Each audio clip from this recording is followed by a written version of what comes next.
Welcome to International Conference on Research in Life Sciences and Healthcare. First, I would like to convey my sincere gratitude to Eurasia Research for inviting me as a keynote speaker in this conference. I am from Institute of Mathematics and Management, Sri Lanka. Role of Scientific Forecasting on COVID-19 Pandemic is the title of my speech. The term pandemic is well known to us. Pandemic is a disease outbreak that spreads across countries or continents. It is worse than epidemic situation. It takes more human lives. That's why WHO declared COVID-19 as a pandemic situation. It is very clear that there was severe illnesses and it was spreading very fast globally. When we look at the recent pandemics, we can see there were four pandemic situations starting from 2002, Middle East, respiratory syndrome, Ebola, SARS, swine flu. Swine flu was the worst outbreak we faced recently by recording more than 200,000 death total. When we talk about the forecasting, we do forecasting to get an idea about the future behavior of a certain situation. Scientific forecasting. We use scientific approach for forecasting. That's why we call it scientific forecasting. Scientific forecasting is based on mathematical modeling. Simply, a mathematical model is an equation or set of equations. We identify the problem and put it to the mathematical formula or many mathematical formulas. That type of an equation, we define it as mathematical model. This is the process of mathematical modeling. Initially, we observed a real world problem and a mathematical model is devised. That means we identify the suitable mathematical model to address that respective problem. After that, we do predictions with the help of that selected mathematical model. Before we do the predictions, we have to satisfy the model validation criteria. Or there are several criteria to be satisfied, so we have to confirm that that model is suitable for forecasting. And we extract predicted outcomes. After that, we compare the predicted outcomes and observed outcomes. If the difference between predicted and observed outcomes is less, we can say the error, that is called error or residuals. If the difference is less or the errors are less, we can say this model is suitable for forecasting. If not, we have to go back and select another suitable mathematical model to achieve our objective. When we talk about the significance, what is the use of scientific forecasting in pandemic situations? In scientific forecasting, we can extract predicted outcomes. In a COVID situation like this, in a pandemic situation like this, we can extract predicted outcomes of number of infected cases, number of death total, number of recoveries. Based on that, we can decide, we can see the future, what will happen in the future. It is kind of an early detection of possible outbreaks and also patterns, and it will be useful to control the spread. Not only that, the scientific forecasting in a pandemic situation is useful to predict the speed of a spread. Based on that, we can impose several restrictions to control the spread. On the other hand, we can develop various strategies to control the outbreak, like optimizing antiviral strategies, optimizing immunization strategies, etc. Further, we can take initiatives by observing the predicted values, predicted outcomes from a scientific forecasting in pandemic situation. And it will be useful to take initiatives to combat a pandemic, and we can prepare to minimize the outbreak of the pandemic. And also another important factor is logistic requirement, like ICU beds, inhalers, personal protective kits. We can increase the production of those items by observing the predicted values given by the scientific forecasting in pandemic situations. And also we can enhance non-pharmaceutical practices to minimize the spread of pandemic. Now, these are several applications of scientific forecasting on COVID-19 recently. These papers published by me, forecasting daily infected cases for various countries. So these papers available in Journal of New Frontiers in Healthcare and Biological Sciences. It is clearly identified the problem. The pattern was recognized clearly. Based on that, the technique selected and the selected models validated properly, verified properly with the correct predicted outcomes. Based on that, there are several recommendations and significance was highlighted in these papers. You can see these papers in this journal.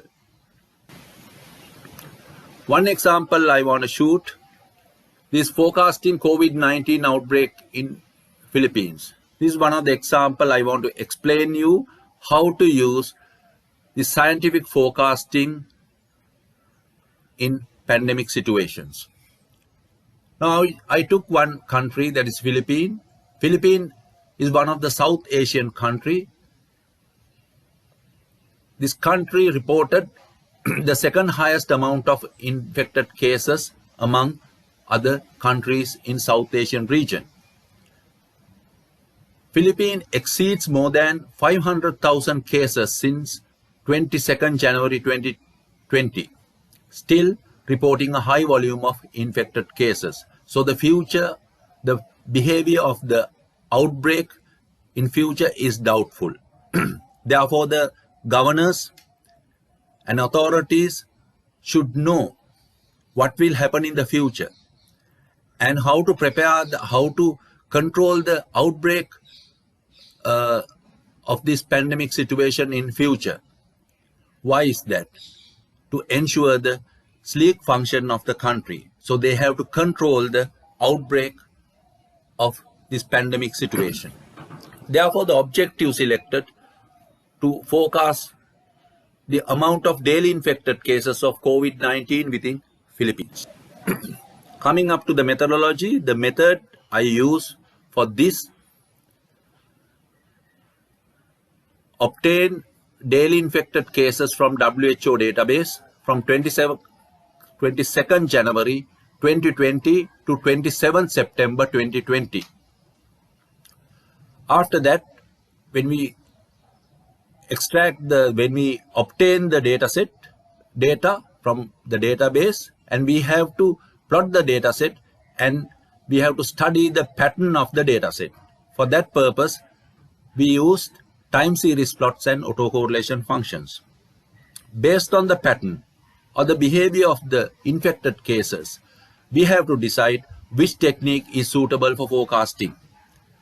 It was very clear there was a trend, therefore the trend model selected, and the double exponential smoothing is one of the most suitable and successful technique to forecast infected cases, death total, recoveries in this COVID situation.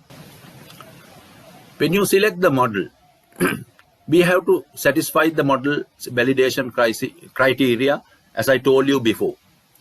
For that purpose, we have to ensure the normality of the residuals and independence of the residuals.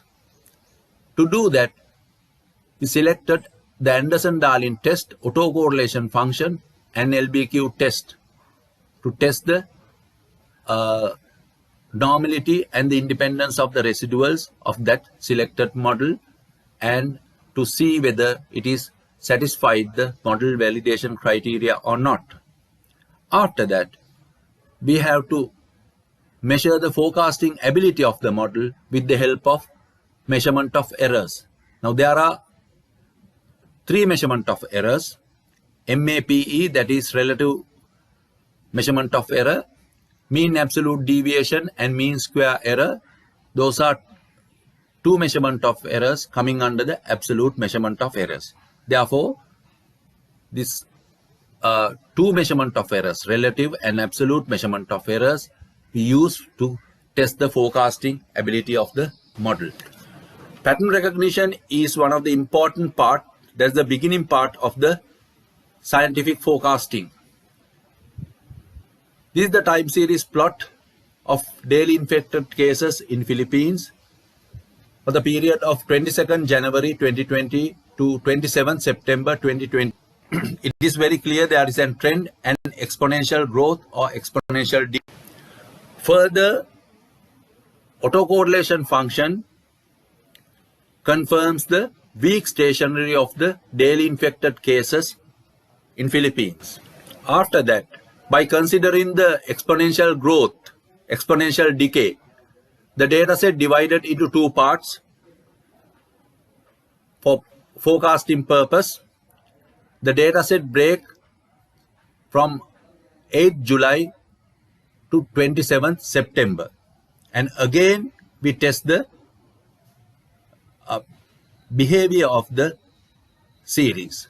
So the pattern recognition for that part you can see by time series plot.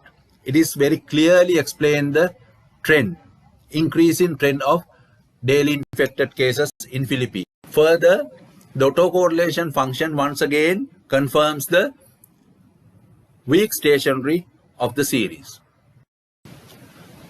As I told you, based on the pattern recognition, there were two types of models selected. That is linear, that is trend models, and double exponential smoothing. Starting from trend models, 4 trend models tested: linear trend model, quadratic, growth curve, and Pearl Reed. All these models were failed. This model doesn't satisfy the model validation criteria. Therefore, none of these models were suitable to forecasting the spread. Then move to another technique. The next one is double exponential smoothing. The weights assigned for level and trend, that is alpha and gamma, 0.77 alpha, gamma 0.77. Model was selected, fitted.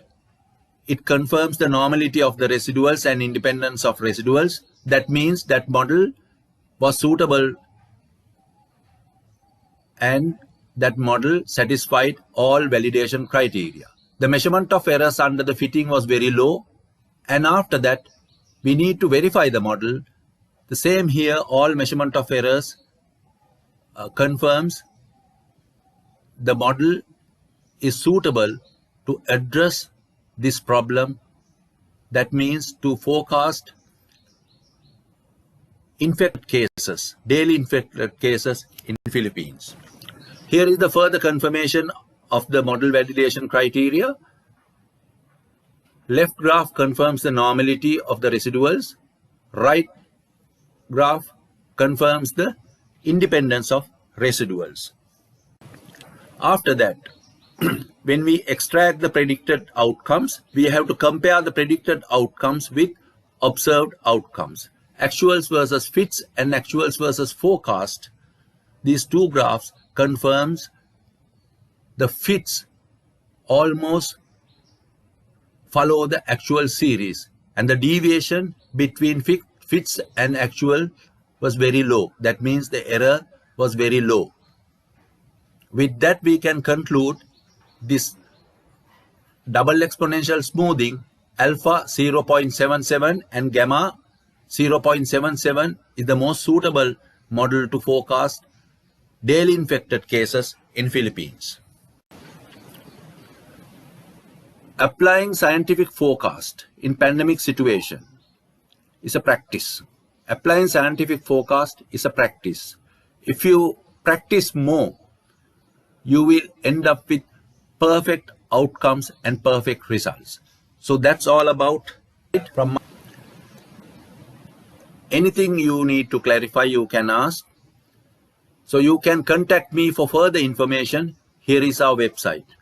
Thank you very much. So thank you once again to the ICRLSH for inviting me. Thank you so much.